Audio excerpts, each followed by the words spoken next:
Қыздар, өйтіп маған толтырып комментарий жазбай қойыңдар.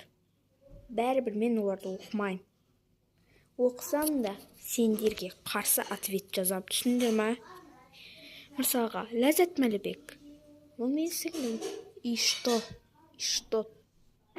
Сондықтан маған өйтіп комментарий толтырып жазбай қойыңдар.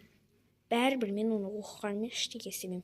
Өйткені тек ол жерге жазатын, көре алмайтын адамдар мен. Көре алмайтындар ма? Өтіп кетіңдер.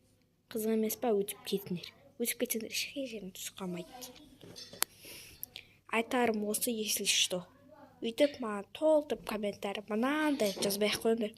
По-любому ол сендердің ешкім оқымайды. Анау Аяла, Нұрасыл, Дария, сондай фу есімдерді мен жақтыртпаймын. Анау Раяна деген ше, білесіңдер ме, жазды ғой.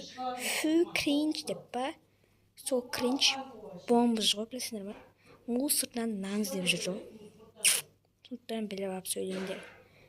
Әркім өзінің деңгейіне қарай сөйлейді. Ұнамай ма, өтіп кетіңдер. Мен ештеңке істемеймін. Мен сендерге мақтану үшін саған жоқпын. Әшейін сендер көрсін деп салдым. Өздері көре алмайды еще. Топас, осылар, черт, бомбыш.